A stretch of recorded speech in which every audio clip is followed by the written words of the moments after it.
Fight Night on the Zone, brought to you by that prize guy. Rhythm behind the jab early doors is going to be important. Tempo of the fight equally is important. We see that against Barboza. Catterall just didn't really get going, whereas Barboza Jr. did. He was first, he was third, he was sharp. Can Harlem Eubank learn from that contest? It needs that little bit more for you, and sometimes that, oh, good shot landing from Catterall there, but sometimes that can make you hyper-focused, fixate on maybe the wrong thing sometimes. Sharp left hand from Catterall. He looks smoother, doesn't he? More relaxed, more rhythm. First 2 rounds for the local boy. I think a couple of signs there that Jack was just there, using his lead hand to close that and get the distance. Better range there from Jack. Jab to the body, then the left hand from Catterall. Just leaning back on the shot, the body stays where it is, then you can bring that front foot in and then look for the left hand. It's looking classy here, Jack Catterall. That left hand is working. Eubank just out of range. And you can hear the crowd here getting behind the man from Chorley. Eubank has got to try and break this pattern, break the rhythm. And it just looks like Harlem's working a little bit harder, I'd say. It just looks like he's expending a little bit more energy, a bit more bouncy, a bit more shoulder movements, where Jack's really just cruising right now, I feel like. Eubank's finding it a lot harder to find the openings, isn't he? Having to really think about what he's going to do. That was a good right hand. Yeah, good right hand. Applauding in the corner. Charlie beat Kira Malloy in there. It's a lot of work Eubank's doing on the back foot, utilising every bit of the ring, just trying to stay out of the way of that jab of Catterall and come back in with raids. I just think he needs to do a better job at hiding them bursts, because he does look quite dangerous when he's letting his hands go, Harlem, and he is catching up to the target, but it's just all a bit 100 miles an hour right now. It's a tough puzzle to solve, isn't it? Oh, very tricky. The discipline of Catterall, you know, we commend all the time. Very good. There was a moment ago that he threw a lazy left to the body. It was a straight shot. Any kind of lazy shots that come out, and there's not many from Catterall, they need to be countered. He can't waste those opportunities. Just clashing heads there, and again, nasty cut, Catterall. And Eubank as well. Left eye of Eubank came first, I think, and then Catterall has been cut as well, and he's really angry about that, and that could be a real problem. But can't go back to his corner. I don't know what's going on there. Both of them are. Bob Williams trying to wrestle control, but the fighters seem just to ignore it. But neither of them cuts are in the best position. They're both right just above the eye. Hopefully the sweat just takes it out from the side of the face. It was one then the other, wasn't it? I think Harlem first when they come together, and as soon as they come together for the next exchange, that's where Jack got cut. That's what it looked like to me, but Jack's looks a lot better. It looks bad. It's a terrible cut. The Catterall's one. Eubank's bounced to the floor. That's awful. That is awful. It's absolutely wide open. It's a horrendous cut for Jack Catterall. This might go to the cards. This won't go further much longer, I do not think. No, the referee needs to be having a look at this. He needs it. This is unbelievable. I can see from here. The doctor needs to look at that. Dave Allen's calling for the doctor to come in. I'm not sure this can carry on.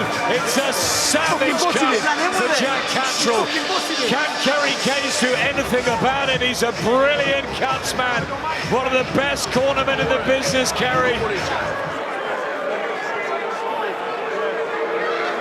I think the doctor's looking at Harlem's cut in the other corner. Bob Williams talking to the officials.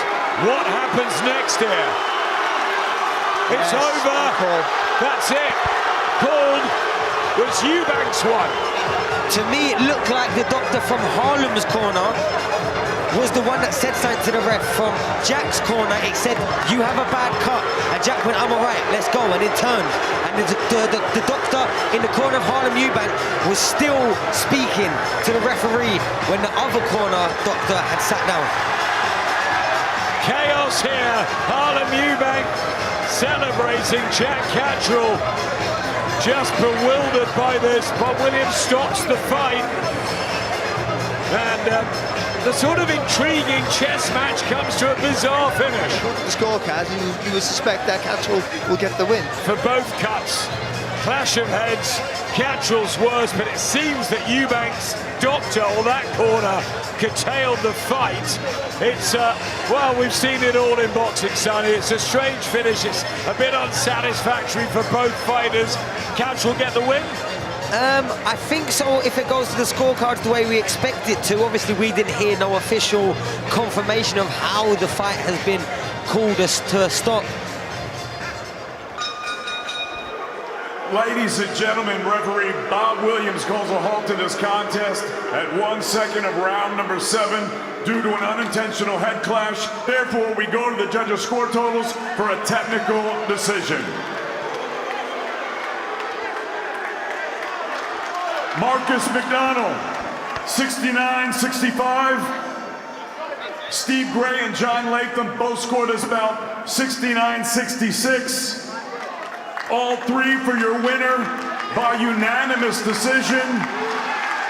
And the new WBA International and IBF Intercontinental Welterweight Champion, El Gato,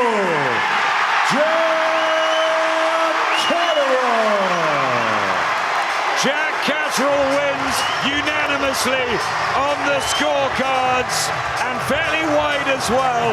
He raises Harlem Eubank's hand. There was a really good effort from Eubank, but he couldn't quite solve the Catterall puzzle. And then the clash of heads ×2. Boxing is mad. A bit confusing from ringside at the end. Just give us your version of events of what happened. You know what, more than anything, back in the win column tonight, respect to Harlem. Listen, the fight was going how I expected it to go. I was breaking him down. Been working on a lot of things in camp that I wanted to show tonight, so it's frustrating not being able to get the rounds out and go through them gears like I anticipated. It's an head clash. I can't see it, but not the way I wanted to win, but happy to be back in the win column and move on to the next chapter. In terms of that cut, did you feel straight away that it was a bad one? I'm not saying it was intentional, but as soon as Harlem was caught, I felt like he ran straight in with the head. I felt it go, come back to the corner. I got asked if I wanted to carry on. Of course I did. The referee made the decision and it's out of my control. In terms of your own performance, like you say, you felt the fight was going how you thought it was going to in the build-up. What did you make of the challenge of Harlem Eubank through 6 rounds? Yeah, it's what I anticipated.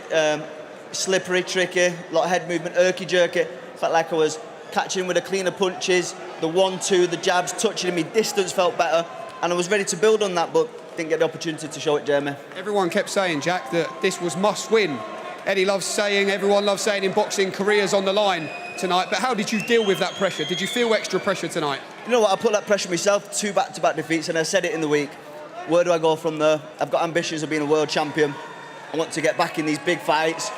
So I needed to win tonight, and we did that.